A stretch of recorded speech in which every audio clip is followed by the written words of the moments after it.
How many times have you walked into a room and felt like your voice didn't matter? How often have you burned inside, knowing you had value, but still melted into the background because your habits whispered weakness before you ever spoke? When you live to be overlooked, you fear being too much, so you end up being nothing at all. But here's the truth. Invisibility isn't your destiny. It's a pattern you've trained. And once you see it, you can break it. Every room has a hierarchy, whether you notice it or not. The powerful aren't scanning the crowd. They're locking onto the few who radiate presence. And while their eyes are drawn to strength, they become blind to the ones who quietly erase themselves. If you've ever felt that sting of being unseen, you know it isn't just about silence. It's about the subtle ways you shrink, the unconscious signals that betray you before you've even spoken. But that can change. Presence isn't reserved for the chosen few. It's built through clarity, discipline, and the quiet courage to stand in your own gravity. The Stoics called it virtue, a strength of character that commands respect without ever needing to beg for it. If you're ready to stop fading into the background and start shaping the way you're seen, consider subscribing. Not for me, but as a commitment to yourself. Because growth is never handed out. It's chosen. And the moment you choose it, you step out of invisibility and into power. Habit 1. Entering rooms with energy turned inward. Sometimes the smallest details carry the heaviest weight. Think about the times you've entered a room and almost without realizing it, your body folded inward. Your eyes stayed low, your shoulders rounded, your steps quiet. It wasn't that you were trying to disappear, but that you were unconsciously signaling to everyone around you, I don't want to take up space here. And in that instant, people treated you the way you asked to be treated, by overlooking you. It's not cruelty, it's instinct. People notice the ones who project energy outward. They feel the presence of someone who arrives as if they belong. This isn't about arrogance or forcing yourself into the spotlight. It's about carrying yourself with the certainty that your existence already holds value. As Marcus Aurelius once reminded himself, waste no more time arguing about what a good man should be. Be one in the same way. Waste no more time doubting if you deserve to be seen. Step into rooms like someone who doesn't need convincing, because confidence isn't something you ask for, it's something you radiate. When a powerful person enters, their energy doesn't collapse. It expands. They scan their surroundings with calm steadiness, their presence filling the air like invisible gravity. That energy sets a tone before they've even spoken a word. People shift, glance up, adjust themselves, not because the person demanded it, but because they projected certainty. When you walk in with your energy turned inward, the opposite happens. You shrink, and the room adjusts accordingly by dismissing you. That's the quiet danger of this habit. It robs you of influence before you've had a chance to say anything. Carl Jung once wrote, "The privilege of a lifetime is to become who you truly are." Carrying your energy outward is not pretending to be someone else. It's letting your true self occupy space without apology. Presence isn't loudness. It isn't showmanship. It's a posture, a way of holding yourself, a way of meeting the eyes of others that says, I belong here as much as anyone. Imagine walking into a gathering with your back straight, your shoulders open, your chin level, and your gaze moving slowly across the room, not searching nervously, but scanning with quiet ownership. People feel that. They respond differently. Not because you said something profound, but because you were something solid. Seneca wrote, "We suffer more often in imagination than in reality." Most people enter spaces carrying imagined judgments, convinced others are ready to mock or reject them. In truth, people aren't watching closely enough to condemn you. They're simply reacting to the signals you give. If you radiate nervous invisibility, they'll accept it. If you radiate calm certainty, they'll respect it. Think about how you naturally respond to others. Someone shuffles into a room, head down, body folded, and you barely register them. Another person enters upright, grounded, scanning with quiet confidence, and you take notice even before they've spoken. That's not magic, it's psychology. Humans are wired to respond to signals of strength and certainty. Epictetus once said, "No man is free who is not master of himself." Mastery begins in those subtle choices, lifting your shoulders instead of letting them collapse, letting your gaze meet the room instead of retreating into the ground. These are not dramatic gestures, but small acts of mastery that free you from the prison of invisibility. The danger of walking in with energy turned inward is that it becomes habit. Over time, it shapes how others see you and even how you see yourself. You start believing that you're naturally someone who doesn't get noticed, someone who belongs in the background. But that's not truth, that's training. You've practiced being small so often that it feels natural. The way out isn't to overcompensate with loudness or forced bravado. The way out is steadiness. Aristotle once noted, "We are what we repeatedly do." Excellence, then, is not an act, but a habit. In the same way, presence is not a gift, it's a habit. Each time you walk into a room with openness instead of collapse, you're training your body and your mind to believe in your worth. Practical change starts small. Next time you step through a doorway, pause for a brief second. Plant your feet firmly, straighten your posture, let your eyes sweep the space. Breathe slowly. This tiny ritual shifts your energy outward instead of inward. You don't have to speak first. You don't have to dominate the room. You just have to let your body signal, "I am here and I carry weight." If you've lived much of your life walking in with folded energy, this shift may feel uncomfortable at first. But remember, comfort has never been the path to growth. Jung believed that what we need most is often found in the places we least want to look. If you resist the discomfort of showing up differently, you also resist the transformation it offers. The Stoics didn't fear discomfort. They welcomed it as the training ground of resilience. To walk into a room as if you belong is not arrogance. It's Stoic discipline. It's the practice of living aligned with the truth that your presence matters. So the next time you cross that threshold, don't let your energy collapse inward. Don't let your body whisper weakness. Straighten. Breathe. Let your awareness expand outward. Claim space without needing permission. You don't do this for show. You do it because presence is not about being seen by others. It's about seeing yourself clearly first. And when you finally carry yourself with that kind of certainty, people notice. They have no choice but to. Habit 2. Speaking with apology in your tone. There's a certain kind of silence that carries more weight than 1,000 words. You've probably felt it before. Someone says a sentence, ends it firmly, and then lets the stillness do the work.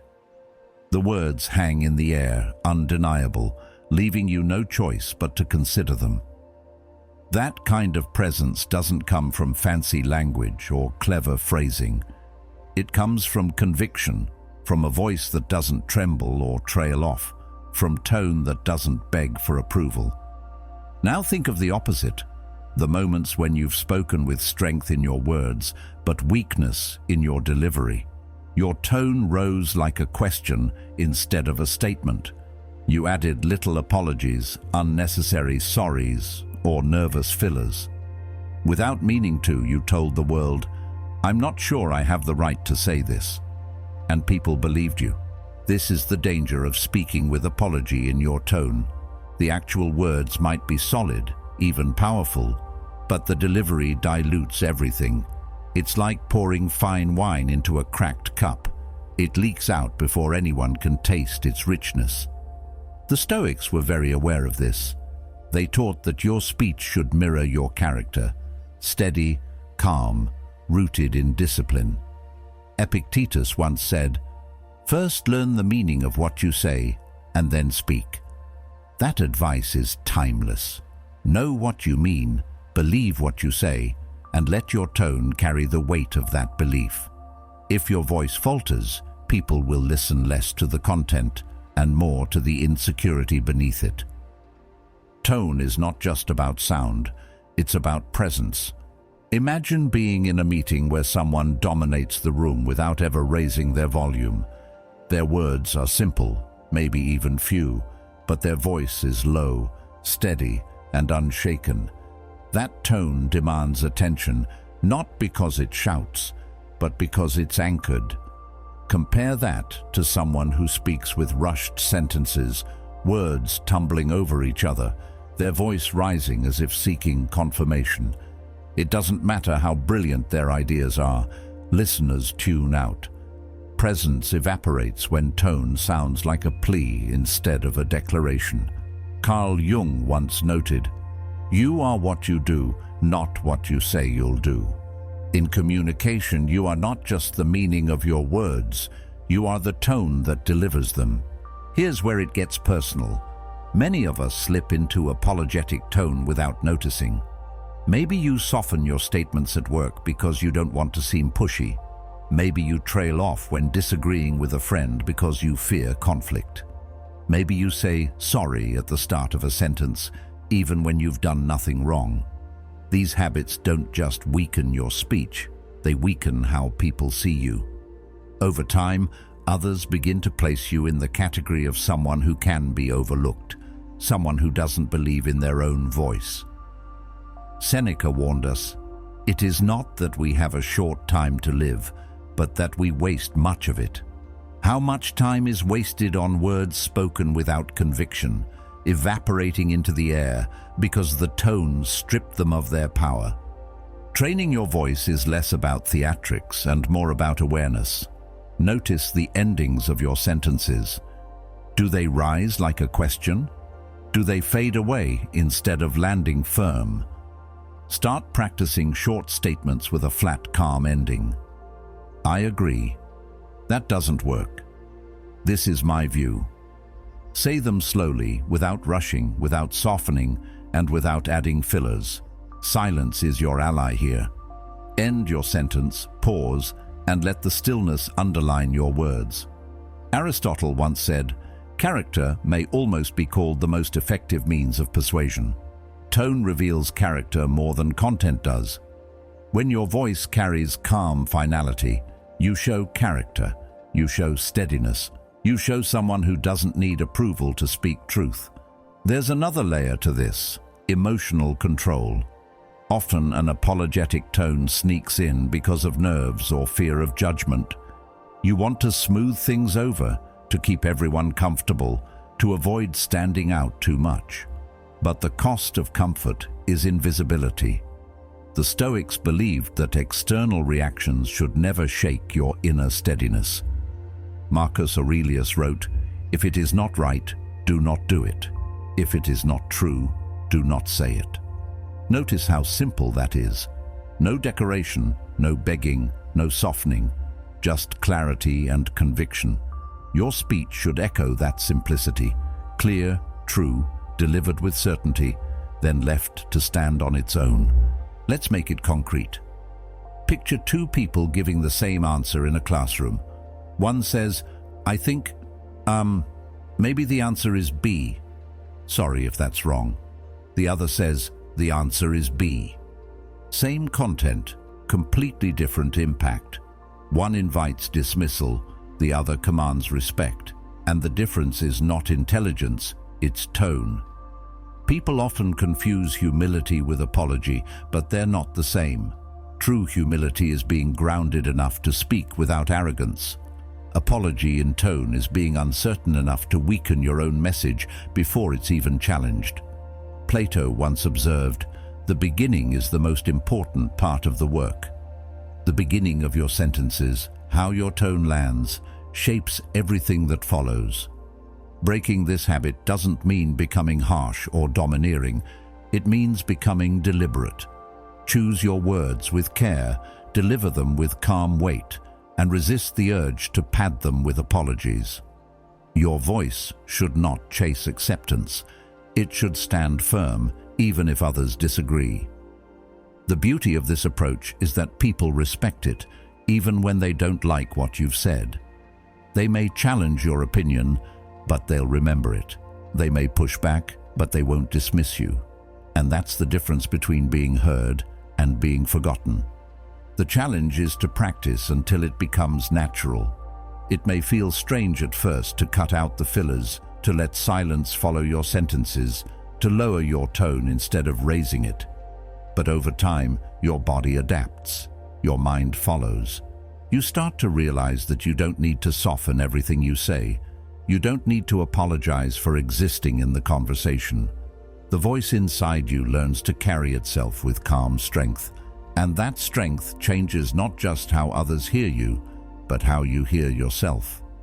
Ask yourself, how many of your words have been lost to an apologetic tone? How often have you diluted your own presence because you let insecurity sneak into your delivery? It's not enough to know what you want to say. You must also train how you say it, because in the end, words alone don't carry power. Conviction does, tone does.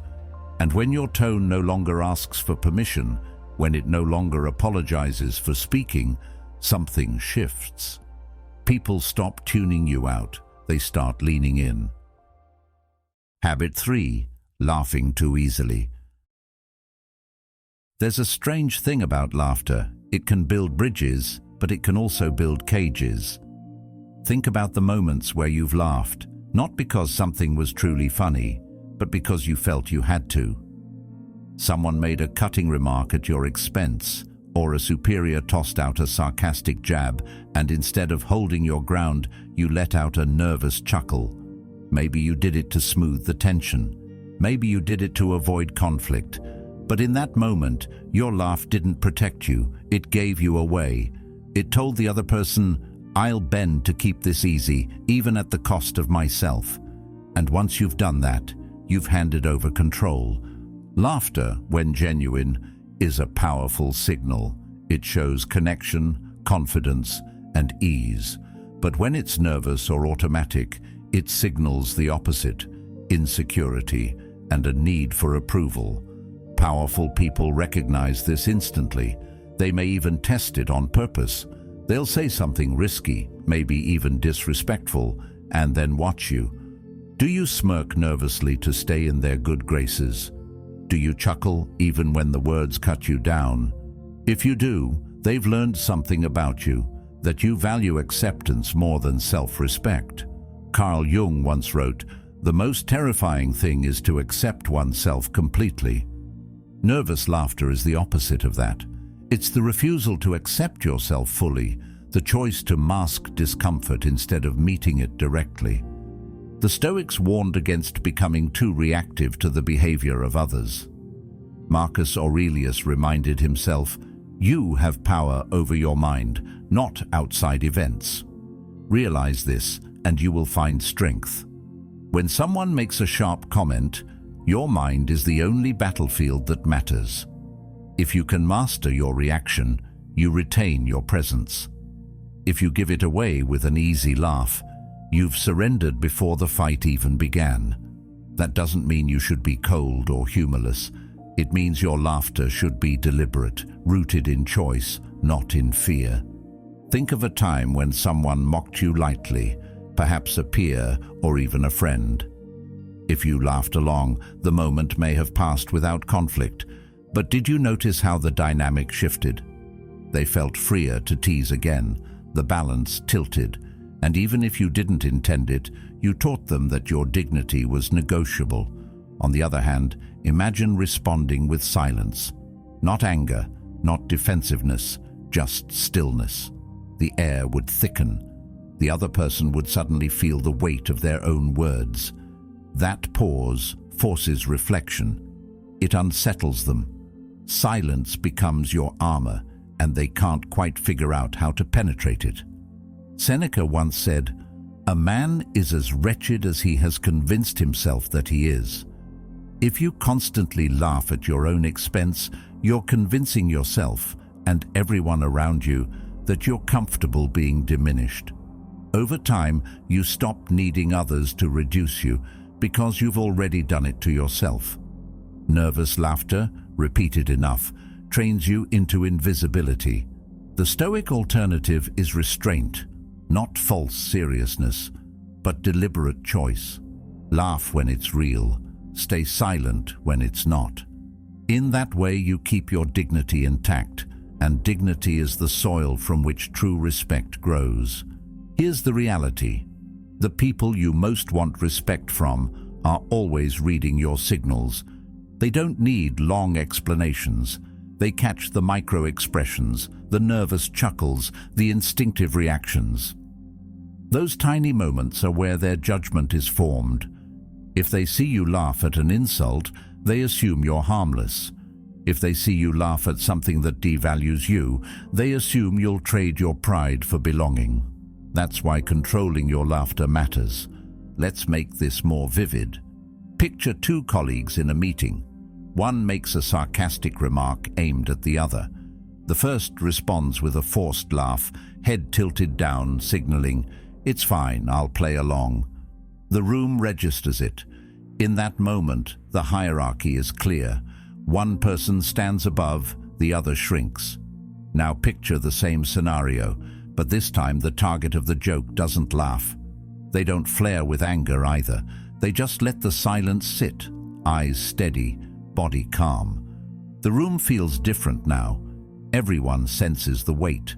The one who made the joke doesn't quite know how to proceed. That's the power of restraint. Stillness unsettles. This doesn't mean you should stop laughing altogether. Genuine laughter is healthy, bonding, and magnetic. Plato once said, "The serious man must not be without humor. What matters is timing." What matters is whether your laugh comes from joy or from insecurity. When it comes from joy, it strengthens you. When it comes from insecurity, it weakens you. People can sense the difference even if they can't explain it. Breaking the habit of nervous laughter starts with awareness. Notice when you laugh and why. Are you laughing because you found something truly funny, or because you felt pressure to respond? Next, practice silence. When someone makes a joke at your expense, resist the urge to fill the air with sound. Let it land. Breathe. Hold your ground. At first, it may feel heavy, even awkward, but that weight is exactly where your presence grows. Over time, others will notice that you're not the kind of person who laughs to belong. You're the kind of person who belongs because you don't need to perform. Aristotle said, "The ideal man bears the accidents of life with dignity and grace." Dignity and grace do not look like nervous laughter. They look like composure. They look like self-respect. They look like someone who knows when to share joy and when to let silence do the speaking. And in the end, that kind of presence doesn't just make you visible, it makes you undeniable. Next time you're tempted to laugh just to smooth the edges of a sharp moment, pause. Ask yourself, is this laughter real or is it surrender? If it's surrender, let it go. Stand still.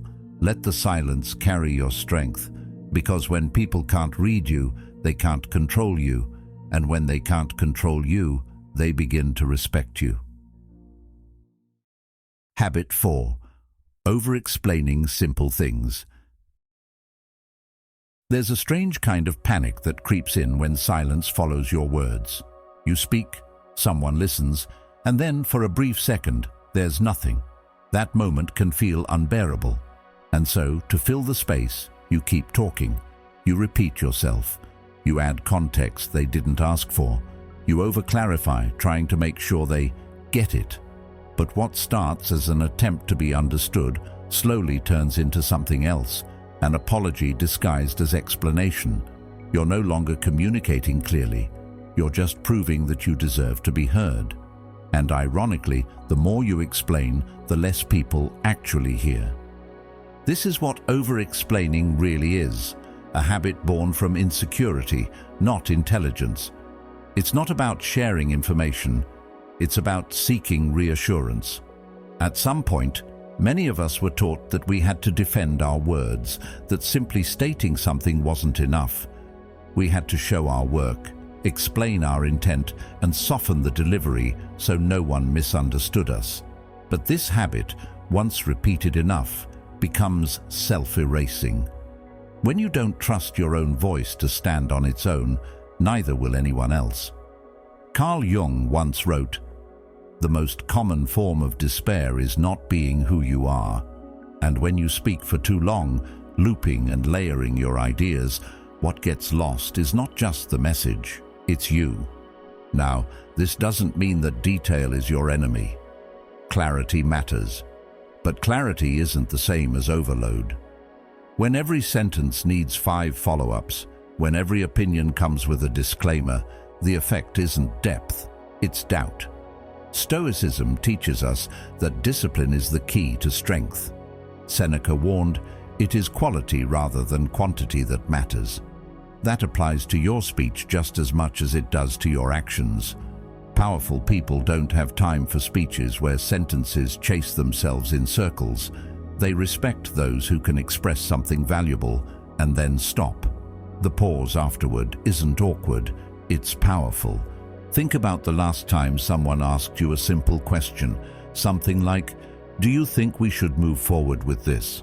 And instead of saying, "Yes, here's why," you launched into a 5-minute backstory, explained the risks, apologized for your bias, and padded it all with soft language just to avoid sounding too direct. You may have meant well, but the message got lost. And more importantly, the listener tuned out. When people are forced to sift through excess to get to your point, they eventually stop trying. They don't tell you this, they just stop asking for your input altogether. The truth is, being brief takes more confidence than being thorough. It takes courage to say something once and let it stand. It takes self-trust to stop speaking and let the silence fill the room. The ones who explain endlessly often believe their words need padding to be worthy. But the ones who speak briefly and stop, they signal that their words already carry weight. This doesn't just affect how others hear you, it shapes how you see yourself. When you habitually over-explain, you reinforce the belief that your thoughts are not enough as they are. You train your mind to doubt itself. Every time you say, "Just to be clear," or "What I mean is," or "Sorry, I'm rambling," you're sending a message to your own subconscious. My first voice wasn't good enough, but the Stoics believed in internal mastery. Marcus Aurelius reminded himself daily, "The soul becomes dyed with the color of its thoughts." So if your thoughts are constantly shaded with doubt, your entire presence starts to take on that tone. This is especially critical in environments where influence matters, whether it's a boardroom, a first impression, or a difficult conversation. Over-explaining makes people question your confidence. They wonder if you're uncertain, if you're hiding something, or if you're trying too hard to be liked. In contrast, someone who speaks once, speaks clearly, and then stops, commands respect without demanding it. Silence after your words doesn't mean the message failed. It often means the message landed. Let it sit, let it echo. Give the listener space to process. Let's be real, most people aren't listening for your entire speech. They're listening for the signal within the noise. If that signal is buried beneath too much narrative, they miss it. Or worse, they ignore you altogether. The tragedy is that many of the people who over-explain the most have incredibly sharp insights. But those insights are diluted because they don't trust themselves to just say it and leave it there. If this sounds like you, remember, your value isn't in how much you say. It's in how clearly you say what matters. So how do you shift this habit? Start small. When you're asked a question, Give a clear, direct answer. Then pause. Let that answer breathe. If more is needed, they'll ask. If not, you've done your part. At first, it'll feel uncomfortable. You'll want to jump in, to clarify, to soften the edges. Don't. Sit with the silence. Trust that your words have weight. Over time, you'll start to feel the shift, not just in how people respond, but in how you feel about your own voice. This is what the Stoics meant by speaking with discipline. It's not cold or robotic. It's respectful to yourself and to others. You speak like your time is valuable. You don't rush. You don't ramble. You don't perform. You deliver your thought, and then you hold your ground. Because when you learn to stop over-explaining, you stop apologizing for your existence. And when you stop apologizing, people start listening. Let that be your new standard. Clarity over clutter, signal over noise, truth over reassurance. You don't need to prove yourself with paragraphs. You just need to speak with presence, and then stop while the room catches up. Because sometimes the most powerful thing you can say is nothing at all. Habit 5. Waiting to be included. There's a silent agreement many people carry into a room without ever realizing it. A quiet belief that says, if I just sit here long enough, someone will notice me. Someone will open the door. Someone will invite me in. And so they wait. They wait at the edges of conversations. They nod along politely. They look interested, engaged, but they never interrupt, never steer, never speak unless called on. It feels safe. It feels respectful. But what it actually communicates is uncertainty, not just to others, but to yourself. Over time, this habit of waiting to be included doesn't just make you invisible, it makes you optional. This is one of the most damaging habits when it comes to power dynamics, because powerful people, those who shape rooms, lead decisions, and influence outcomes, aren't looking for someone to rescue. They're looking for people who already know their worth. They respect initiative, not passivity. The quiet hesitation that says, "Is it okay if I speak now?" is read as doubt, not humility. And in environments where speed and certainty matter, doubt gets filtered out fast. Epictetus once said, "How long are you going to wait before you demand the best for yourself?" That's the heart of it. Not demanding anything from others, but from yourself. The demand to show up, to speak up, to step in without waiting for a green light. Many of us are conditioned to think waiting is virtuous. That patience will be rewarded, that if we just hold back and observe long enough, someone will invite us in. But inclusion that must be begged for doesn't come with respect. It comes with limits. When you're always the one hoping for space instead of claiming it, you're not seen as equal. You're seen as someone who's still unsure they belong. And whether it's in a social setting, a meeting, or a relationship, that hesitation sends signals. Signals that say, "I need your approval before I act." But approval seeking is the opposite of influence. In practical terms, this means you have to unlearn the idea that presence is something others grant you. It's not. Presence is something you decide to bring. Think about your last group conversation. Did you hold back, even when you had something meaningful to contribute? Did you wait for someone to turn and say, "What do you think?" That moment of hesitation might have felt polite, but it cost you something. You trained your brain to stay small, and repetition turns that into a pattern. Marcus Aurelius reminded himself, "Do not waste what remains of your life in speculating about others. It is not in the power of others to command your mind. The only thing others control is what you give them. If you give them the power to decide when you speak, how you enter, and whether you're allowed to participate, you've handed over control. You don't need to overpower others to reclaim it. You just need to stop waiting for them." One of the most subtle traps of this habit is the belief that you're being respectful, that by holding back, you're being humble. But true humility isn't about making yourself small.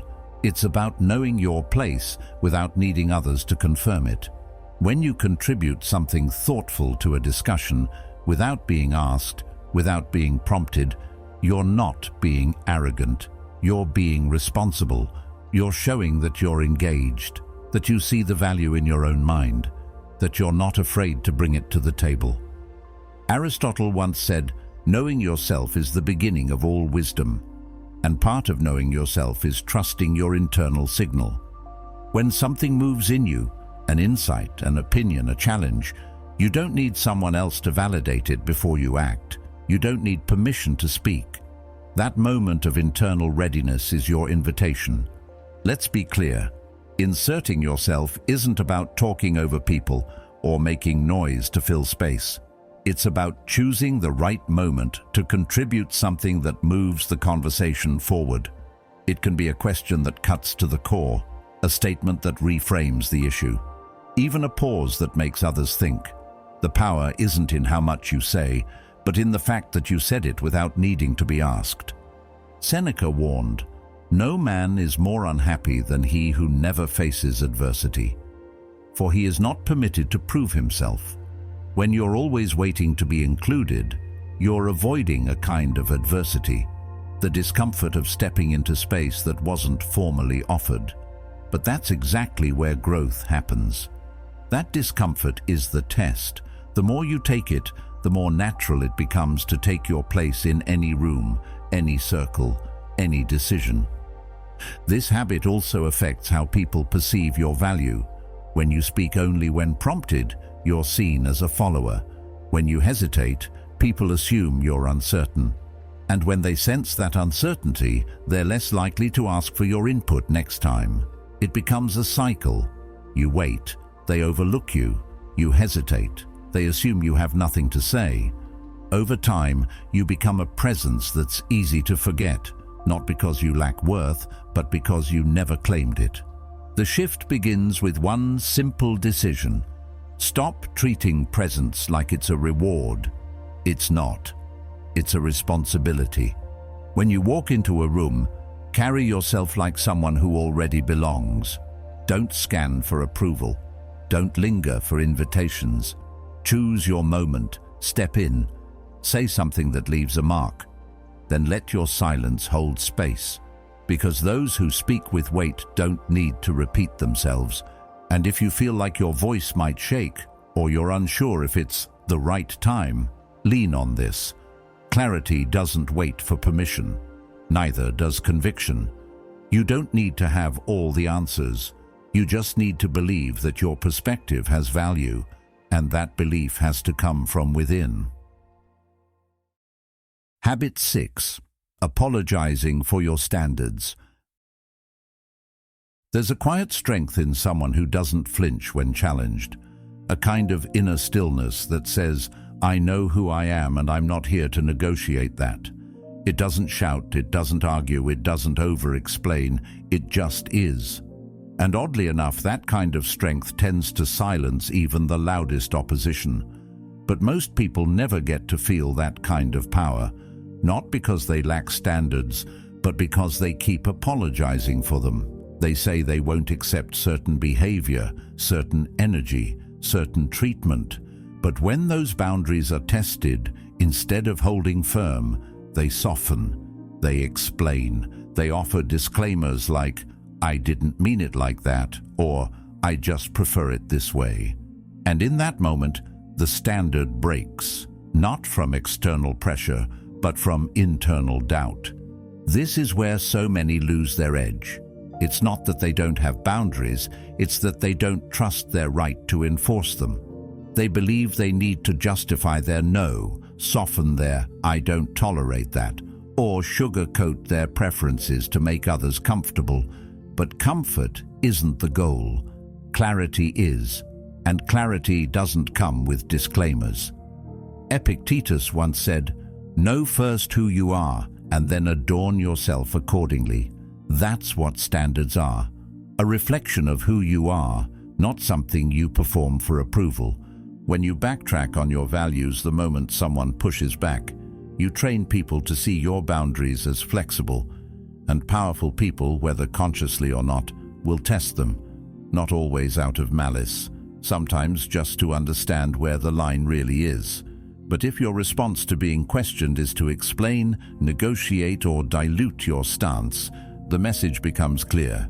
This person doesn't trust their own limits. And if you don't, why should anyone else? Carl Jung believed that every time we deny a piece of our own truth, we strengthen the shadow, the unseen part of us that grows bitter, resentful, or exhausted from constantly performing.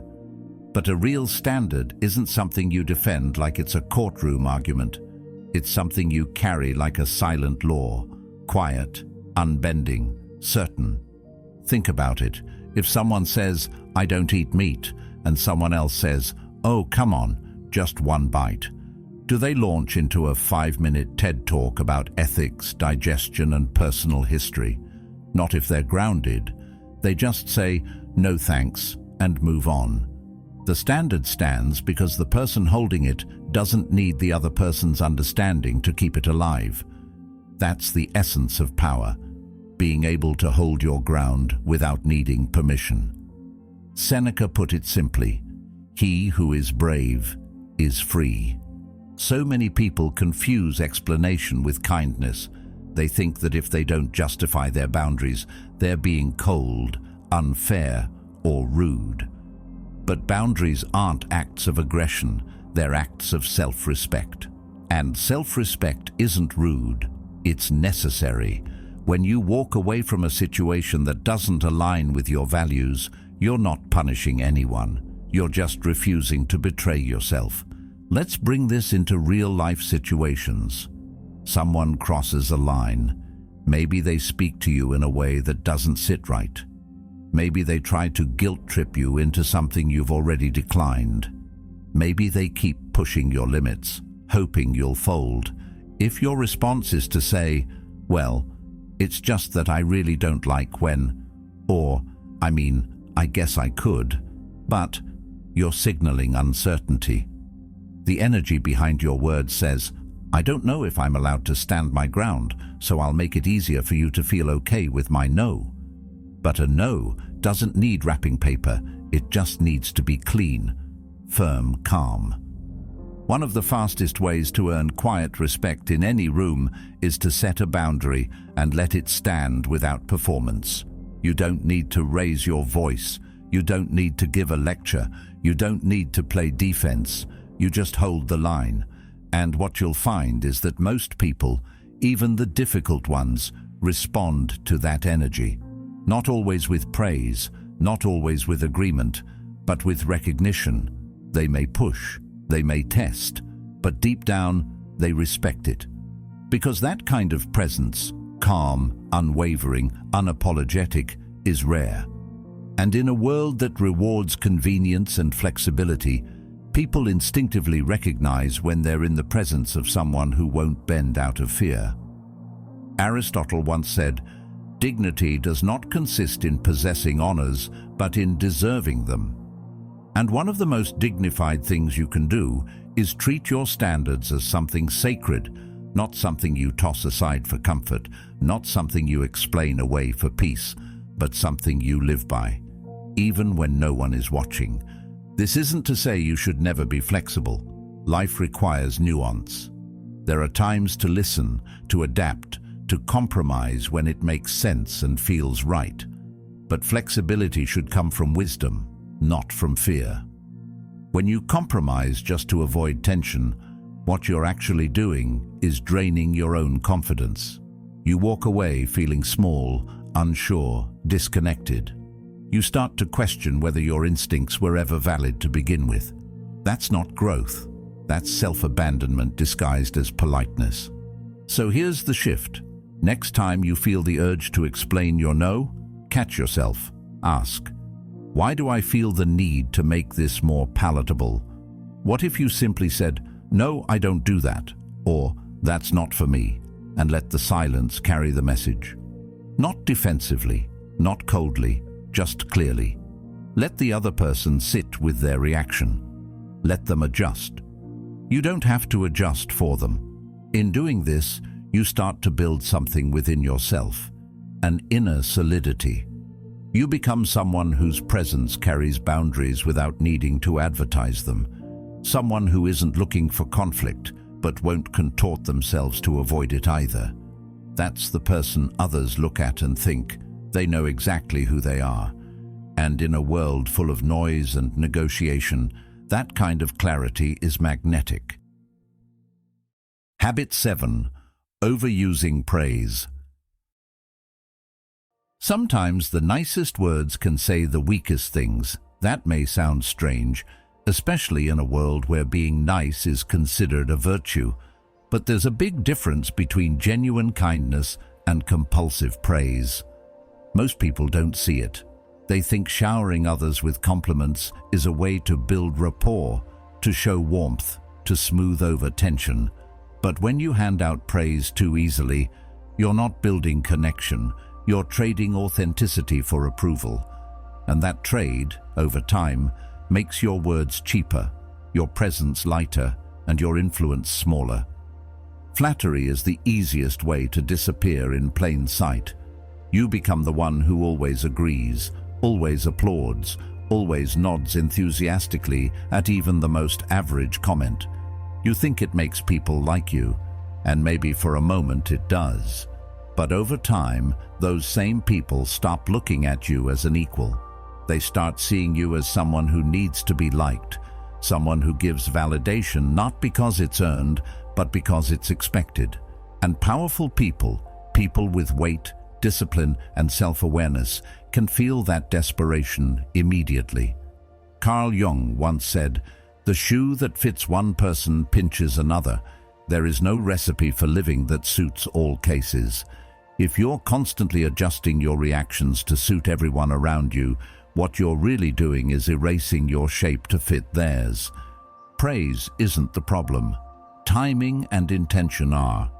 When you give praise in every conversation, after every sentence, you turn a sharp tool into dull noise. Think about it. If someone tells you that's amazing 5 times in one meeting, do you believe any of it? Or does it start to feel automatic, like a reflex instead of a response? The power of a compliment lies in its scarcity. When someone who rarely praises you suddenly says, "You did excellent work," it lands. It means something, because you know it wasn't given to keep the peace, it was earned. The Stoics understood the danger of dependency, especially emotional dependency. Seneca once wrote, "He who seeks wisdom should be free from the bondage of approval." When your words are driven by the need to be liked, you're not speaking freely, you're managing impressions, and that makes your communication feel hollow, even when your intentions are good. This habit is subtle, but it eats away at your authority. You go from someone whose words shape the room to someone whose praise is expected but not respected. Overusing praise also sends a message about your standards. If everything impresses you, nothing truly does.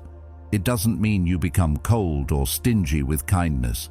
It means you reserve your recognition for moments that actually deserve it. When someone performs at a high level, when someone pushes past resistance, when someone shows courage or clarity, that's when praise has power. Not when someone does what's expected. Not when someone makes a routine comment or offers a surface-level idea. People who lead with constant praise often believe they're spreading encouragement, but what they're actually doing is revealing a fear of tension. They praise to prevent conflict, to keep things light, to avoid being misunderstood, but avoidance is never strength, it's just a delay. Aristotle once said, "To avoid criticism, say nothing, do nothing, be nothing." The same applies to overpraising. When you avoid tension by flooding the room with compliments, you're not being thoughtful, you're being invisible. Let's take this into real life. Imagine you're in a brainstorming session and someone shares an idea. It's average, nothing wrong with it, but not game-changing either. You respond with, "That's brilliant," even though you don't fully believe it. What happens? That person feels falsely affirmed, your standards drop in their eyes, and the others in the room notice your words don't match reality. Now, imagine instead you respond with silence or a neutral nod, and later when someone shares a truly sharp insight, you say, "That's exactly the shift we needed." That single sentence now carries weight. Why? Because you didn't spend your energy on fluff. Marcus Aurelius lived as both a philosopher and an emperor, and he knew the temptation of false praise better than most.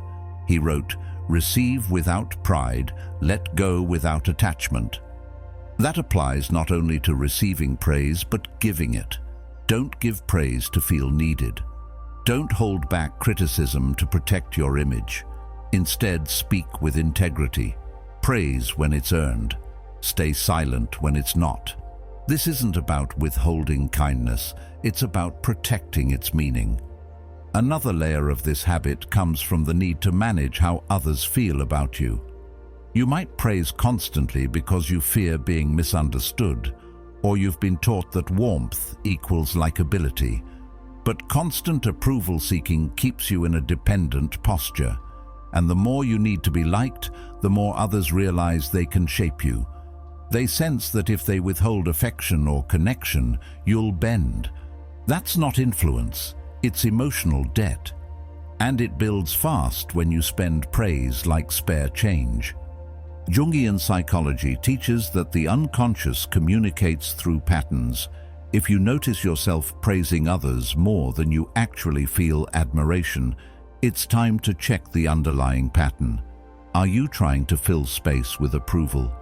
Are you afraid that silence will feel cold? The truth is, silence can be respectful. Stillness can be powerful. You don't have to rush in with affirmations to prove you're kind. Sometimes, presence itself is enough. So how do you change this? It starts with awareness. Notice how often you compliment others. Notice when it feels automatic. Catch yourself when you're tempted to say, "That's great," just to keep things smooth. Ask yourself, is this moment really worth that kind of recognition, or am I trying to avoid discomfort? When you learn to pause before praising, something powerful happens. You start speaking with precision. You begin to value your own words again, and so does everyone else. Speak when it matters. Praise when it costs something. Save your words until they can actually move someone, not just comfort them. In the end, the real respect you earn isn't from being liked.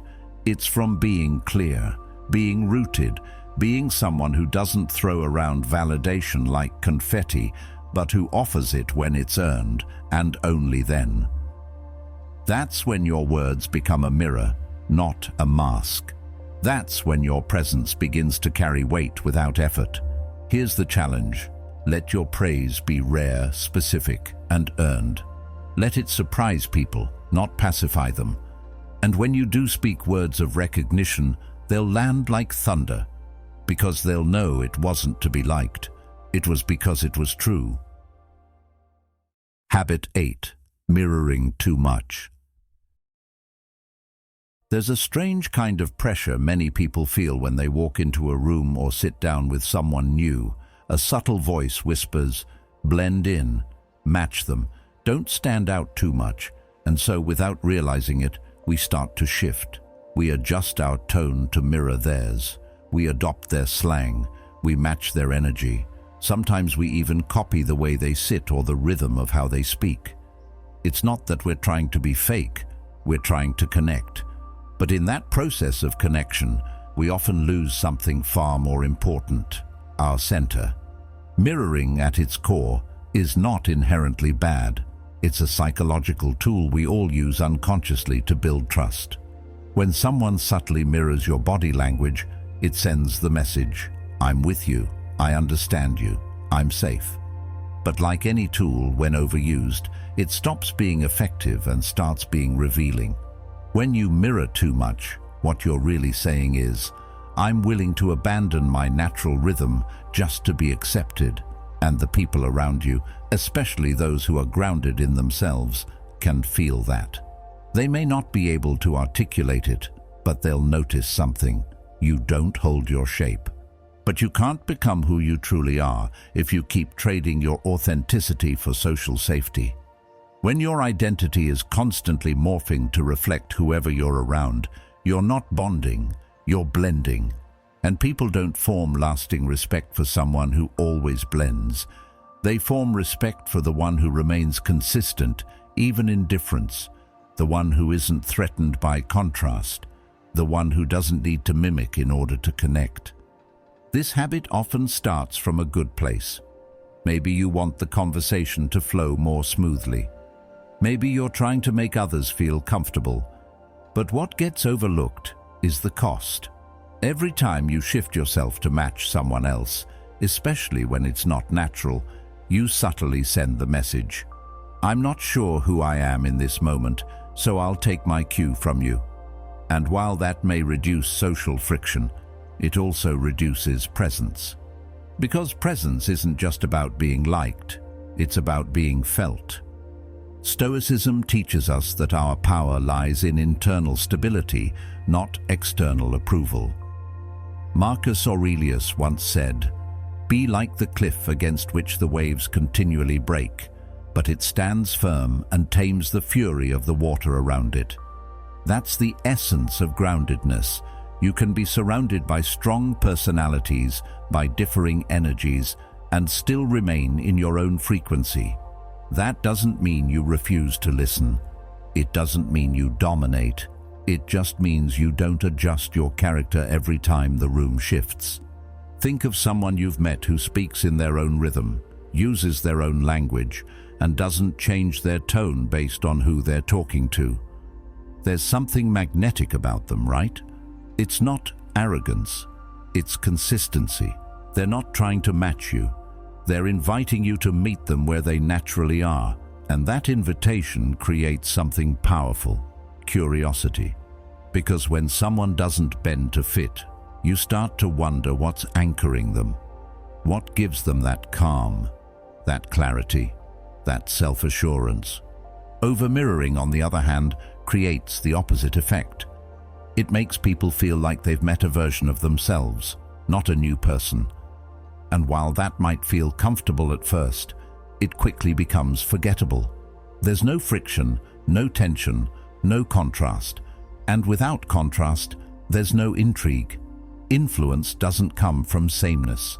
It comes from distinction, from having a shape that others can feel, even if they don't fully understand it. But if you're constantly shifting your tone, humor, values, or energy to align with the person in front of you, when exactly do you get to know yourself? Self-knowledge requires resistance. It requires moments where you say, "This is how I speak. This is what I value. This is my natural pace." And when someone else's rhythm doesn't match yours, you don't panic, you hold steady. Because that steadiness tells people far more than any surface-level agreement ever could. Let's get practical for a moment. Say you're talking to someone who's high energy, fast-talking, always cracking jokes. If that's not your natural mode, you might feel tempted to match it, to speak faster, laugh louder, throw in humor just to keep up.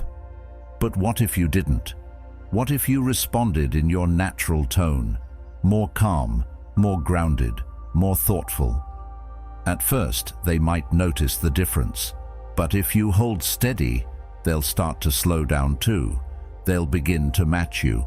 Because humans are drawn to emotional consistency.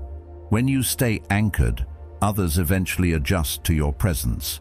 But if you always adjust to theirs, you become invisible in the process.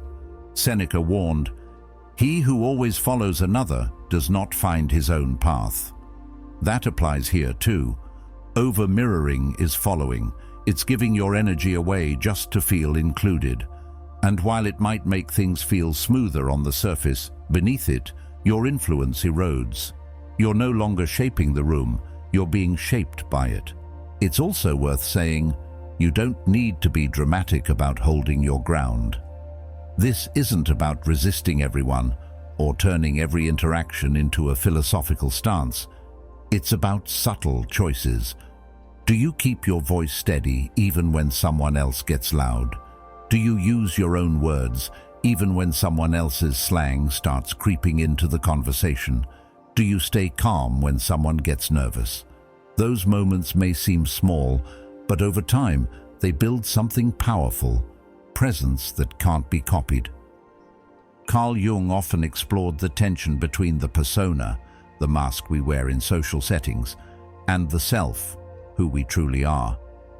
The danger, he said, is when we forget where the mask ends and we begin.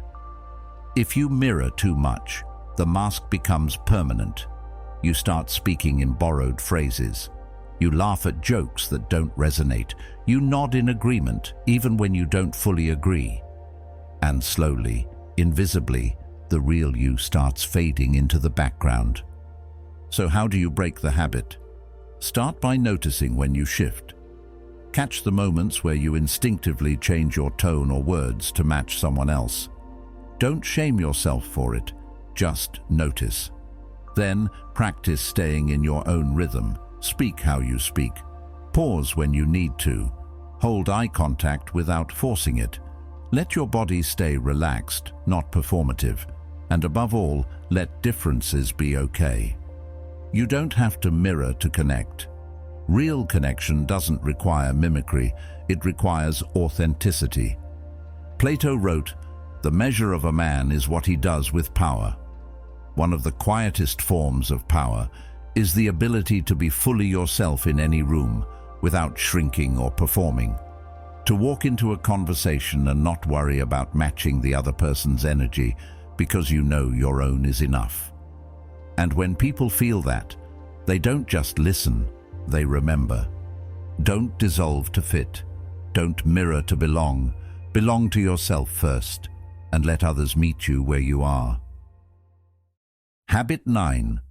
Showing gratitude. Too soon. There's a fine line between gratitude and submission, and most people cross it without even realizing. We're taught from a young age that saying thank you is polite. And yes, gratitude is a beautiful trait when it's genuine and well-timed.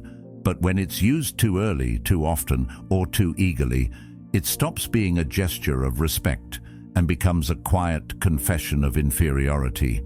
In that moment, your words don't say, "I'm thankful." They say, "I'm lucky just to be here. Please don't forget that." And in rooms where presence and perception matter, that single gesture can shift how you're seen from equal to subordinate. Let's say you walk into a meeting or a conversation, and the first thing out of your mouth is, "Thanks for your time." On the surface, it sounds courteous, but beneath that, it subtly reframes the entire interaction. You've already handed the higher ground to the other person. You've made it clear, without intending to, that this conversation benefits you more than it benefits them. And if they weren't thinking about power or status before, they are now. Because your opening words told them, "You're the one giving, I'm the one receiving." Marcus Aurelius, one of the most grounded leaders in history, wrote, "A man should be upright, not kept upright." That applies here.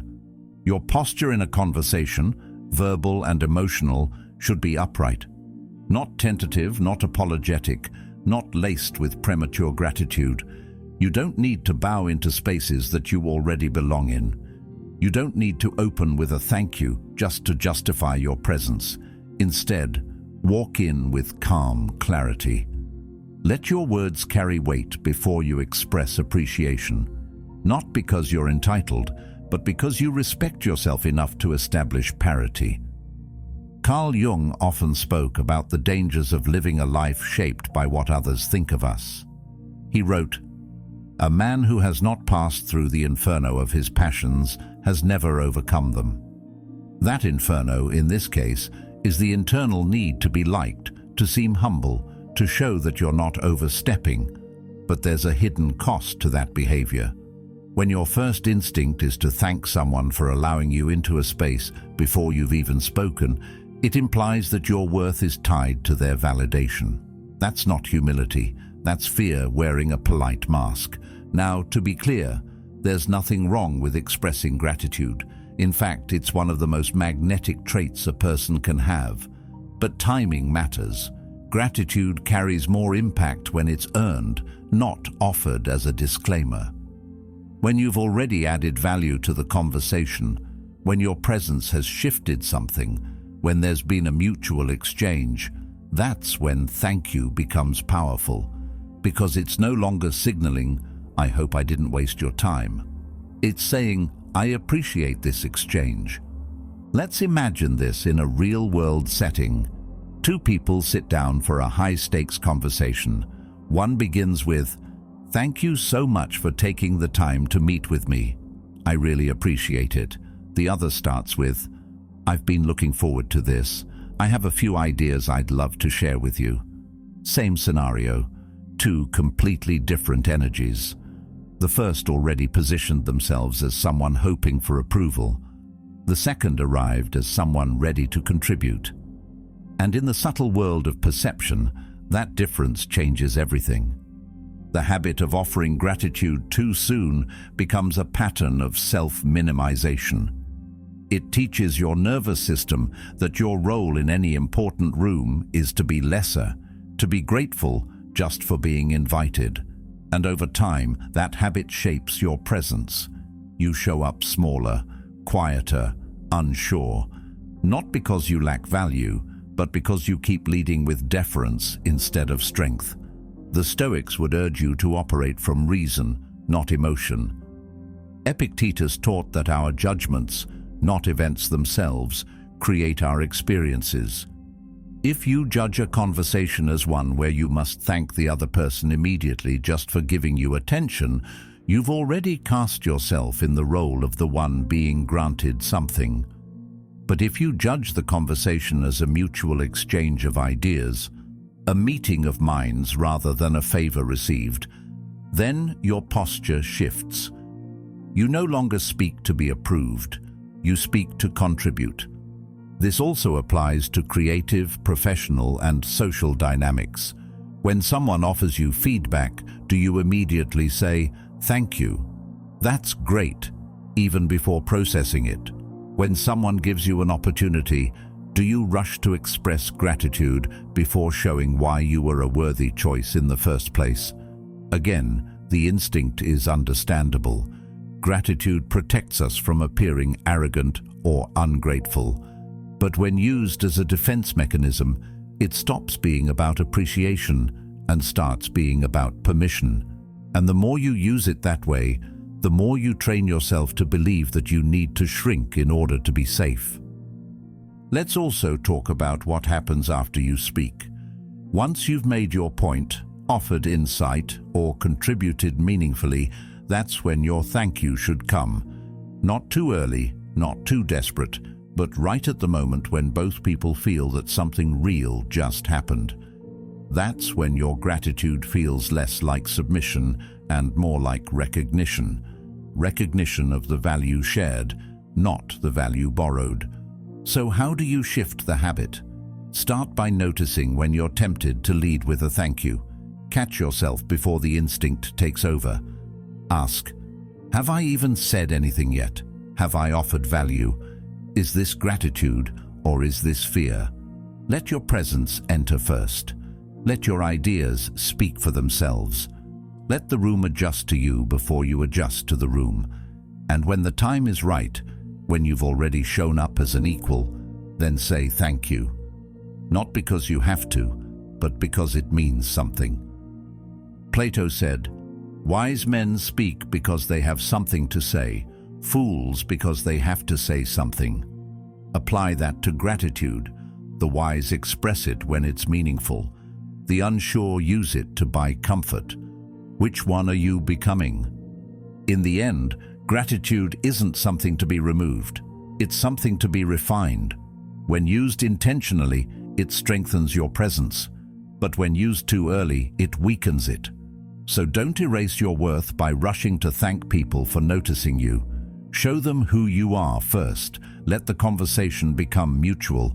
Then let your appreciation land like a seal, firm, respectful, undeniable. Habit 10. Seeking emotional safety in conversation. Most people don't realize how much of their energy in a conversation is spent managing emotion, not their own, but everyone else's. You walk into a room, scan for friendly faces, adjust your tone to match the safest one, and before you even say a word, you've already decided how honest you're allowed to be. Maybe you soften your opinions mid-sentence. Maybe you phrase everything as a question, just to keep it gentle. Maybe you wait to see how others react before finishing your thought. It feels like social intelligence. It feels like diplomacy. But often, it's something else entirely, a deep discomfort with emotional tension. Let's be honest, nobody likes conflict. Nobody wakes up thinking, I hope I make things awkward today. But some people handle discomfort better than others, and that makes all the difference. Because in every interaction, there are moments, small, quiet moments, where you're faced with a choice. Speak your truth or smooth it out. Be direct or be digestible. Say what you mean or say what you think they can handle. And the more often you choose the latter, the more invisible you become. Powerful people, people who lead, who shape decisions, who influence others, don't fear that discomfort. In fact, they create it when necessary, not because they enjoy it, but because they understand something most don't. Tension reveals the truth. It flushes out the room. It shows who's anchored and who's performing. Carl Jung said, "What you most need will be found where you least want to look." Often what we most need in conversation is honesty, not just with others, but with ourselves. And honesty, by its nature, creates friction. When you avoid tension at all costs, you slowly abandon your position. You shape your words to avoid reactions. You retreat into niceness. You say less than you mean, and you let things slide. Not because you agree, but because you don't want to make things uncomfortable. And here's the hard truth. Every time you do that, you train yourself to fear your own voice. You teach yourself that peace is more valuable than presence, that being liked is more important than being clear. The Stoics had no interest in emotional safety. They weren't cruel or insensitive. They were prepared. Let's say you're in a conversation and someone brings up a topic that touches something personal or important to you. You have an opinion, maybe even a strong one, but you hesitate. You ask yourself, will this make things weird? Will they push back? Will I be judged? And just like that, you dilute your own thought. You dress it up in soft language. You make it a maybe instead of a truth. And the person across from you may nod, they may smile, but they won't remember you, because what you gave them wasn't clarity, it was comfort. Now imagine the same conversation, but this time you speak directly. You say, I disagree with that, and let the silence follow. You say, that's not how I see it, and let the weight of your words land. It might create friction, it might shift the tone, but what it definitely does is establish presence. Not forcefully, not aggressively, just firmly. That firmness doesn't push people away, it invites them into a real interaction, because deep down, people respect what doesn't flinch. Seneca once wrote, "No man was ever wise by chance." Wisdom doesn't come from making others feel good all the time. It comes from seeing clearly and speaking cleanly, even when it's hard. Especially when it's hard. And in conversation, that means resisting the urge to manage every emotional variable.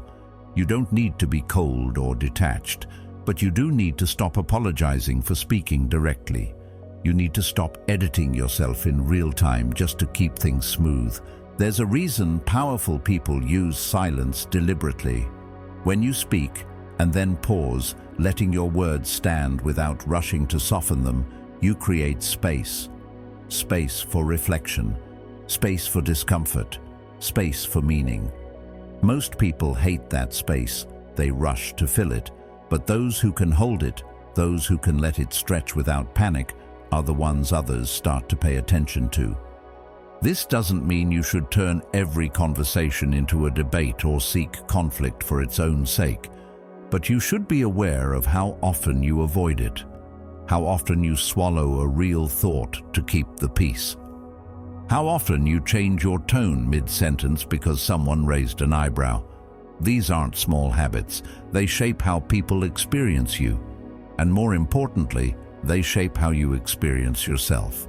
You earn dignity by showing up honestly, even when honesty feels risky, especially when it does.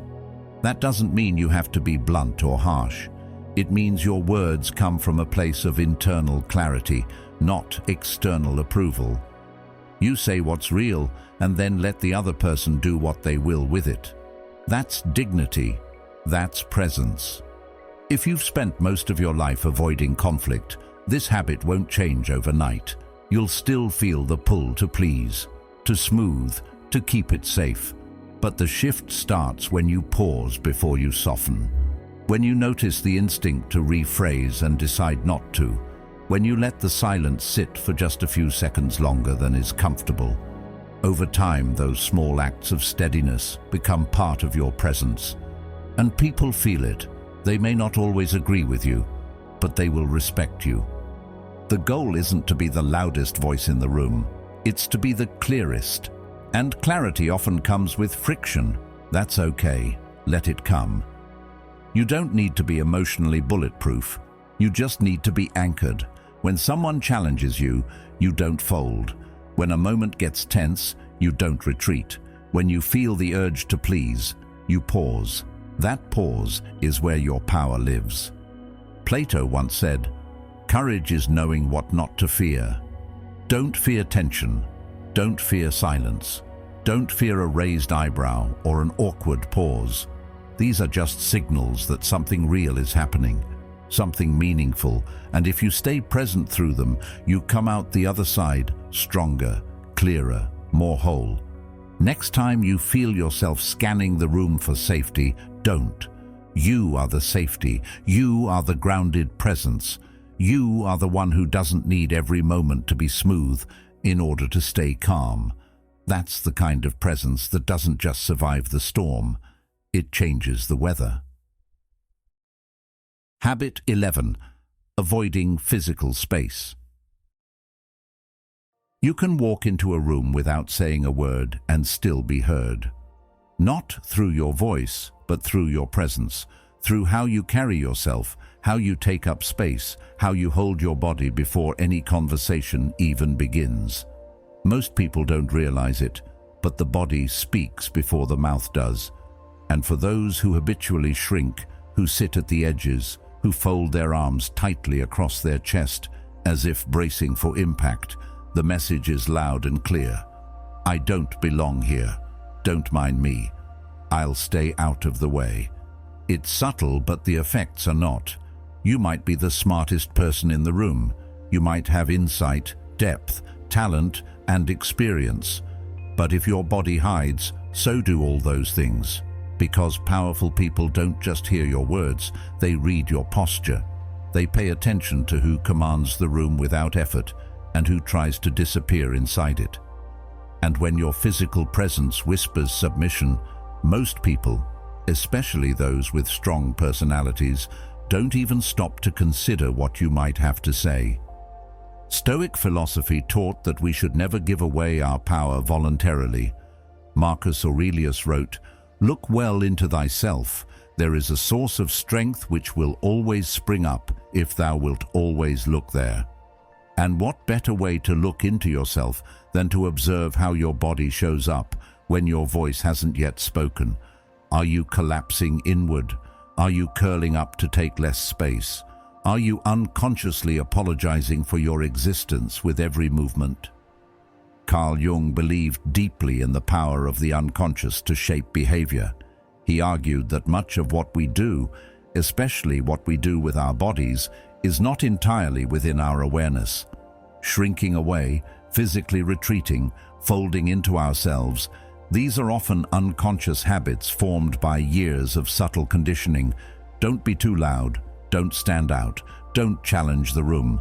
But eventually, these quiet decisions train the mind to believe that taking up space is unsafe. The body teaches the mind, and when the body learns to hide, the mind follows. But here's the truth. Presence is physical before it's psychological. Before someone hears what you know, they sense how you hold yourself. If you take up space confidently, not arrogantly but naturally, you create a kind of gravitational field. People feel it. They register your presence without you asking for it. And that registration opens doors before you even knock. It invites others to take you seriously before you've said a single word. Let's get specific. You're in a meeting or a group setting. There's a long table, chairs against the walls, maybe a few people already talking. Where do you sit? Do you quietly choose the seat near the wall, or do you walk confidently to the center and take a place that's visible? Once you sit, do you cross your legs, hunch your back, clasp your hands in your lap?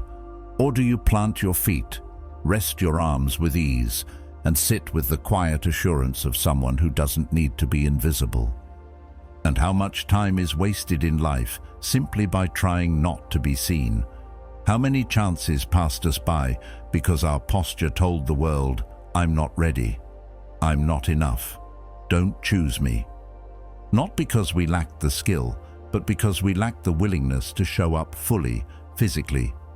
It's worth understanding the psychological power of physicality. The brain and body work in a loop. When you slump your shoulders, look downward, and fold into yourself, your brain interprets that as submission, as insecurity. Your thoughts start aligning with your posture. But when you adjust your body, shoulders back, chest open, feet grounded, your brain receives a very different message. I'm here. I'm anchored. I belong. That shift alone begins to change the way you think, speak, and move. This is not about becoming dominant or trying to control a room through physical intimidation. It's about embodiment. It's about showing up with a posture that reflects your inner worth, even if you don't fully feel it yet. Sometimes the body leads, and the mind catches up. Think of it like this. Confidence isn't a prerequisite for presence. Sometimes presence builds confidence, and presence begins with space. Taking up space is a subtle expression of power, not the kind that demands, but the kind that grounds, the kind that says, I don't need to prove anything, but I won't disappear either.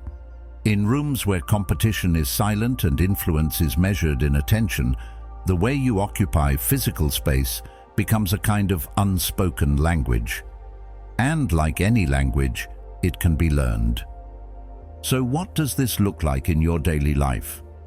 Start paying attention to your posture when you enter a room. Notice where your hands go when you're nervous. Do you fidget? Cross your arms? Hold something in front of you like a shield? Try letting your arms relax by your side or rest gently on the table. Keep your back straight, not stiff. Let your breathing be slow and even. Sit or stand like someone who isn't performing but also isn't retreating. There's no need to fake dominance or exaggerate your gestures. The goal isn't to be theatrical, it's to be solid, to replace habits of contraction with habits of calm expansion, to teach your nervous system that space isn't something you have to earn, it's something you have to stop giving away. Becoming conscious of how you occupy physical space might bring up insecurities you've long ignored, but facing them is the first step in dissolving them. The body can become your teacher if you listen to it. If you practice stillness, if you stop hiding within your own skin, in time, these small shifts build into something much bigger. You'll notice people make more eye contact with you. You'll notice they listen a little longer, speak to you with more respect, not because you demanded it, but because your presence communicated it long before your words did. Stop shrinking. Stop folding yourself into corners, both physically and mentally. Sit like you matter. Stand like you've got something to offer. Take up space, not to crowd others, but to finally stop crowding yourself. Let your posture speak even before you do. Let your body say what your soul has always known. You belong here. Habit 12. Over-identifying with good intentions. There's a silent rule that plays out in every interaction. You're not judged by your intentions, you're judged by your impact. And yet so many of us cling to this fragile idea that if we meant well, then somehow we should be forgiven, understood, or even praised. But that's not how life or influence works. People can't see your inner world. They don't hear the thoughts behind your words or feel the kindness behind your awkwardness. They only perceive what you project. And the brutal truth? Intentions don't carry weight if your presence, your delivery, or your energy says something entirely different. You might have had the purest motive in a conversation, trying to help someone, trying to offer support or insight. But if your tone was hesitant, your words were poorly timed, or your body language screamed insecurity, it doesn't matter what you meant. What matters is what you communicated. And the more you explain yourself afterward, I was just trying to help, I didn't mean it that way, the more powerless you appear. Powerful people, the ones who command respect in any room, don't operate in the realm of intention. They operate in the realm of effect. This is where the Stoic perspective becomes essential. Epictetus said, "Don't explain your philosophy, embody it." That's exactly the issue here. Good intentions are like a philosophy, a quiet, personal code. But no one respects a code you keep locked inside. If your behavior contradicts your intent, people will trust your behavior, not your words, not your apologies, not the story you tell after the fact. And if you constantly find yourself saying, "That's not what I meant," then it's not other people who need to change, it's you. Carl Jung explored this in his work on the persona, the mask we wear in public. He warned that if we're too attached to our self-image, especially one rooted in being a good person, we become blind to the shadow we cast. Meaning, you could think you're helping, but your energy might come off as manipulative. You might feel confident inside, but show up as timid or unclear. Your inner story doesn't always align with the story you're actually telling through your presence. This isn't about being fake. It's about aligning your internal world with your external expression. There's no dignity in thinking, "Well, I had good intentions, so I did my part." That's a way of avoiding accountability.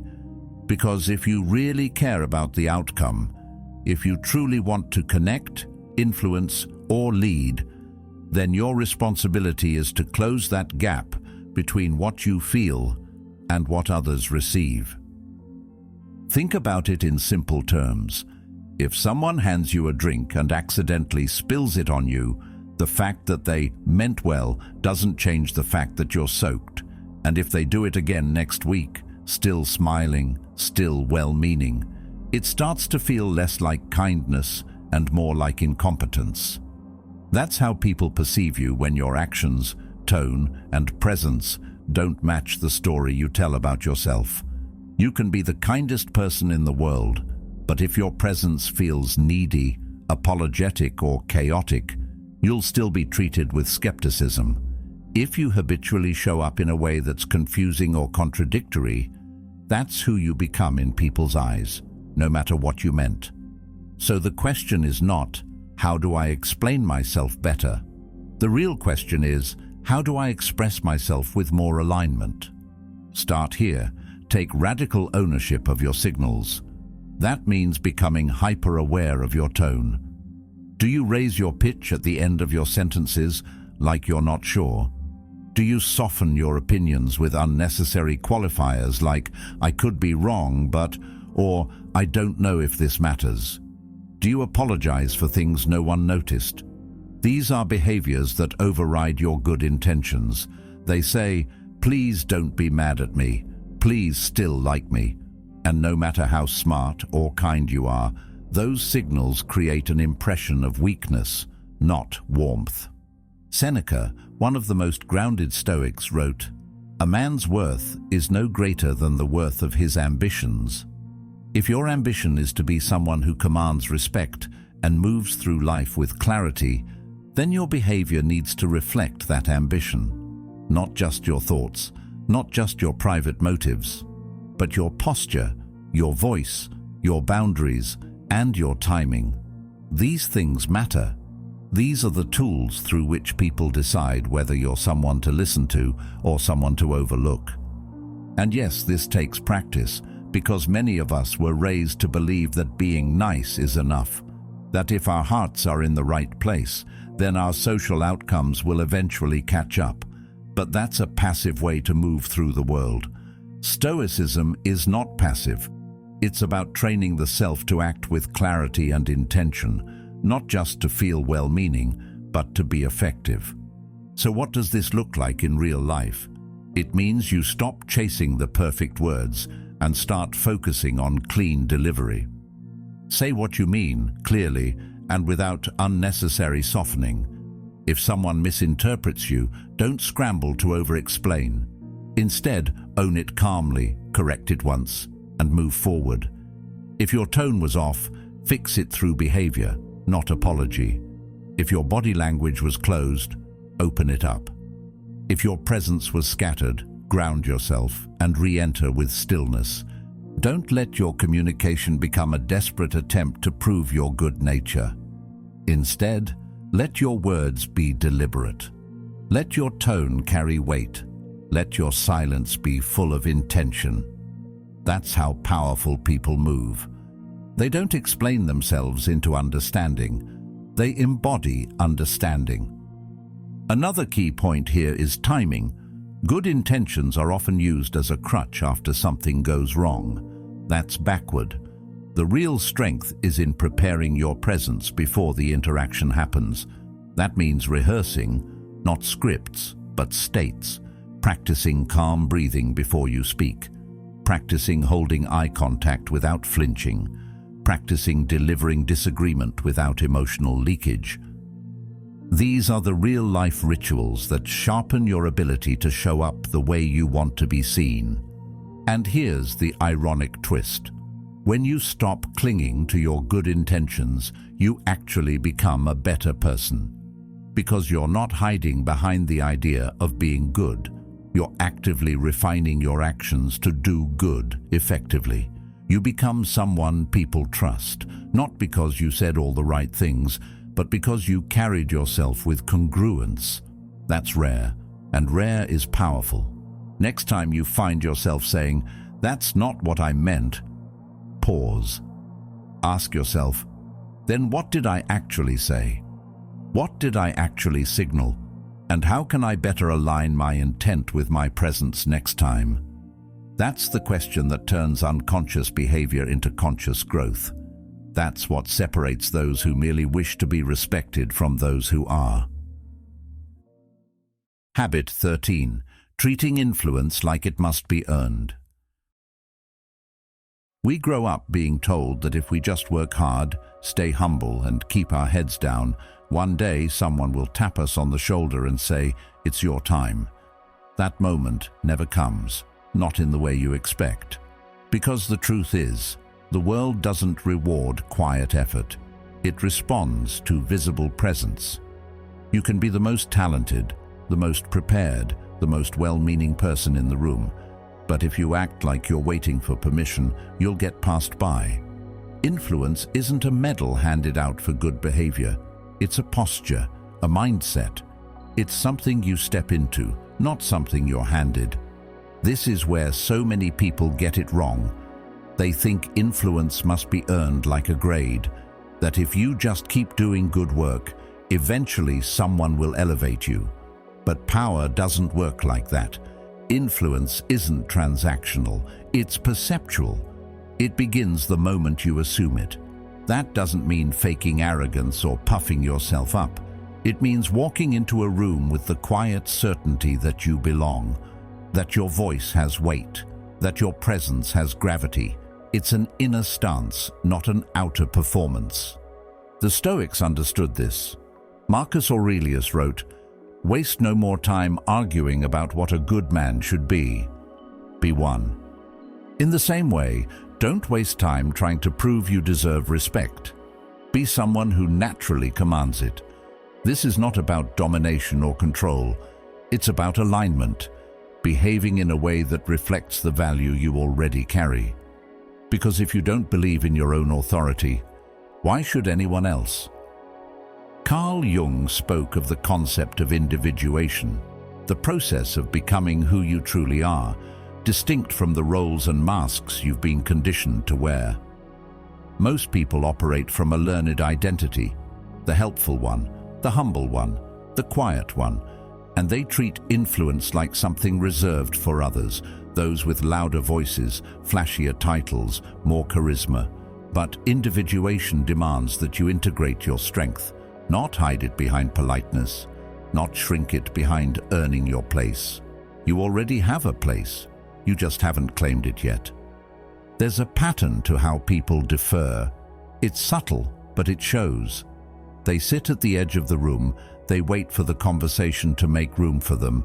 They preface every thought with disclaimers. This might be silly, but, or, I'm not sure, but maybe. That's the voice of someone seeking permission, and powerful people can feel it. They don't respond by pulling you in. They respond by letting you stay invisible, because whether we like it or not, most social environments operate on energy signals, and when you radiate uncertainty, people receive it as a cue to overlook you. It's not about being aggressive, it's about being anchored. There's a difference. Anchored energy is calm, centered, steady. It doesn't grasp, it doesn't shrink, it simply is. When you speak with conviction, when you take up space without apology, when you enter a room as if your presence matters, people adjust. Not because you demanded anything, but because your self-respect teaches them how to treat you. So many people suffer from the imagined consequences of being bold. They think, what if I speak up and it's wrong? What if I seem full of myself? What if people think I'm arrogant? So they default to silence. But in doing so, they suffer the very thing they were trying to avoid: being overlooked, being dismissed, being underestimated. Stoicism teaches us to resist that anticipatory suffering, to meet the moment as it is, not through fear or fantasy, but through clarity and poise. The truth is, everyone's waiting for someone to validate them, waiting for permission to show up fully. But the ones who rise are the ones who stop waiting. They understand that self-respect isn't earned by collecting approval. It's practiced in how you show up, in how you speak, in how you hold your own gaze when no one else is watching. But let's take that a step further. If you deserve honor, act like it. Don't apologize for your presence. Don't whisper your ideas. Don't sit in the back row of your own life. Move like someone who belongs at the table, not because you're better than anyone, but because you've finally stopped arguing with yourself about your worth. You can still be humble and assertive. The two are not opposites. True humility isn't about diminishing yourself.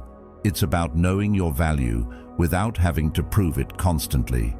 When you stop begging for acknowledgement and begin embodying your worth, the shift is visible.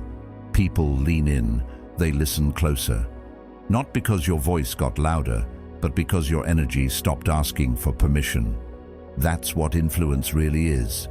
It's not how many people follow you, it's how you move through a room, how you speak without rushing, how you hold silence without squirming, how you listen without shrinking.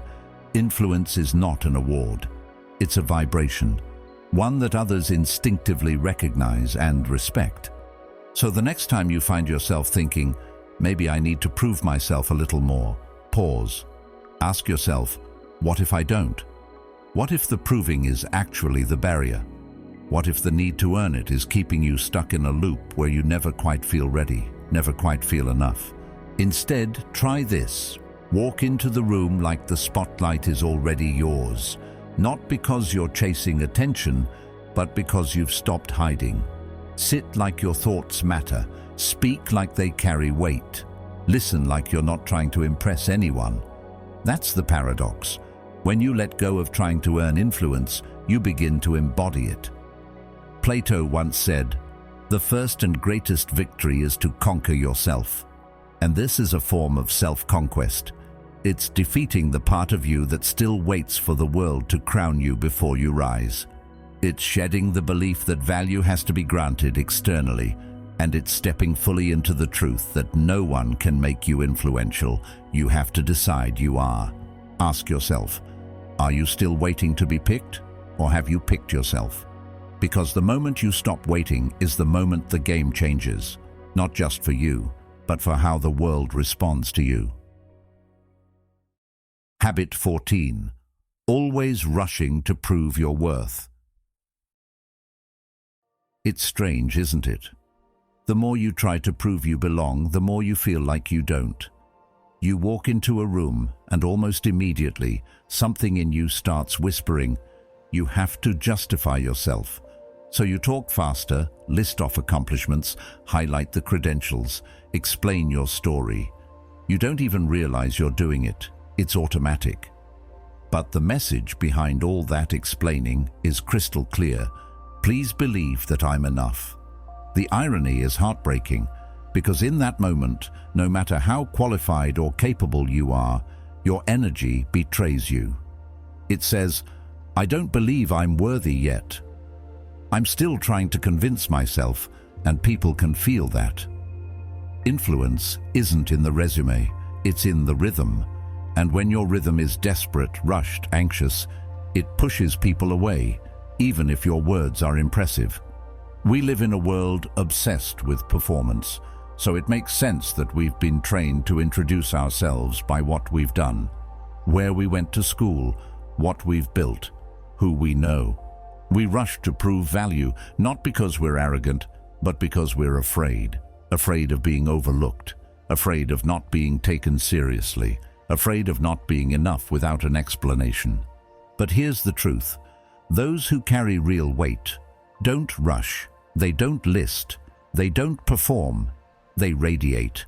It's not about what they say, it's how they sit, how they observe, how they speak slowly, deliberately, without needing to fill silence with credentials. There's a calmness in them that says, I know what I bring to the table. I don't need to prove it. I just need to show up. Marcus Aurelius once wrote, the best revenge is not to be like your enemy. In this context, the enemy isn't a person, it's insecurity. It's that nagging impulse to perform your worth instead of living it. The best revenge. Don't play the game. Don't rush to explain yourself to people who haven't earned the right to hear your story. Don't seek validation like it's a lifeline. Your piece is louder than your pitch. There's a quiet kind of confidence that doesn't need to announce itself. That's the kind of energy that shifts a room. But you only arrive there when you stop fighting for space and start occupying it. That's the subtle art. Instead of trying to convince people you're valuable, be valuable, and let that speak for you. Most people confuse presence with performance. But presence isn't what you do, it's what you hold. For many of us, the unconscious belief that we are not enough drives every interaction. We don't realize it's there. We think we're just being thorough, just being polite, just making a good impression. But underneath that urge to prove is a much deeper insecurity, and until you confront it, you'll keep performing for people who aren't even watching. This is the tragedy of overexplaining. The more you speak, the more you dilute your presence. The more you list, the more you shrink. It's counterintuitive, but it's real. People don't believe what you say, they believe what you embody. And if you walk into a room with nervous energy, all the credentials in the world won't mask it. But if you enter with silence, poise, and unshakable self-respect, you won't have to say much. They'll feel it. Epictetus once taught that if you want to improve, be content to be thought foolish and stupid. That's a radical kind of power, to be okay with not proving yourself, to be still while others perform, to let people misunderstand you, underestimate you, even ignore you, because you know who you are. When you stop needing everyone to understand your brilliance becomes undeniable. Not because it's loud, but because it's anchored. This kind of restraint is difficult, especially if you grew up having to earn every drop of recognition. If your value was always tied to performance, grades, achievements, praise, you probably learned that silence was dangerous, that being overlooked meant being unloved. So now, as an adult, you rush. Not because you're vain, but because you're scared. You don't want to disappear again. But disappearing isn't caused by saying too little. It's caused by believing too little. When you hold the belief that you must constantly convince others of your value, your very presence becomes an apology. You walk around trying to earn what you already carry. And people sense that. They don't know why they lose interest. They just do. Because desperation doesn't breed trust. Stillness does. One of the biggest ways we waste our time is performing for people who don't even see us. We use words to build ladders to acceptance, when what we really need is a foundation of inner stillness. If you stop trying to prove your story will unfold naturally, and when it's time to speak, your words will carry weight, not because they were impressive, but because they came from someone who didn't need to impress. When you know yourself, you don't need to pitch yourself. You realize that your presence, your values, your integrity, your calm, those things say more than any list ever could. You become the kind of person who doesn't rush to prove, but instead radiates certainty through your restraint. Power doesn't always come from title or wealth. It also comes from energy, from command. And those who carry power gracefully never beg to be seen. They sit in their truth. They watch. They respond deliberately. They don't perform. And when they speak, people listen. So here's the challenge. The next time you feel that rising urgency to prove your worth, to quickly list your wins, your titles, your backstory, pause. Ask yourself, who am I trying to convince, them or me? Because if it's you, then no amount of talking will satisfy that ache. What will?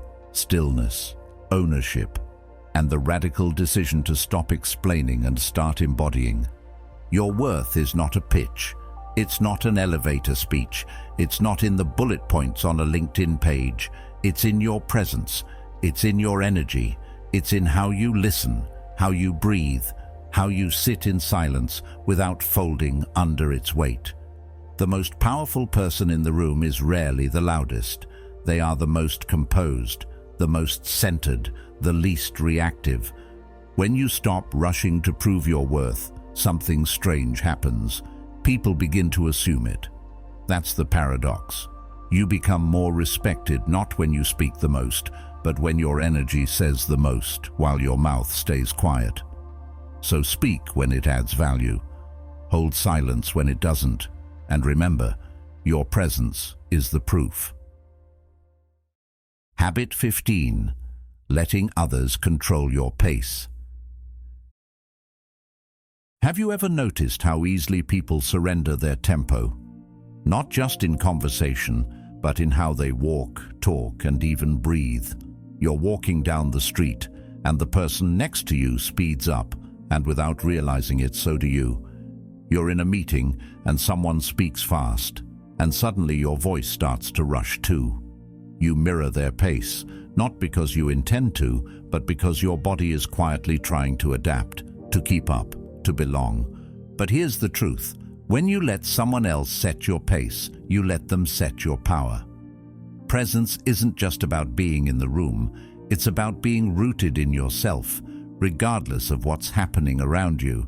And the moment you start adjusting your rhythm to match theirs, especially out of habit or anxiety, you start leaking control, drop by drop.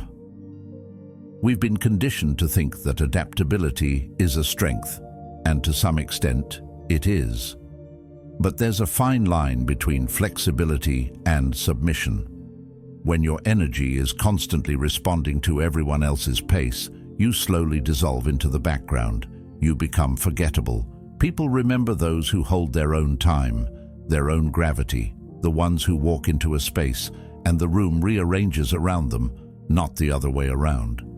This isn't about arrogance, it's about anchoring. Anchoring your presence so deeply in your own rhythm that even in the middle of chaos, you stay still where it matters. Imagine a calm lake. Someone throws a stone.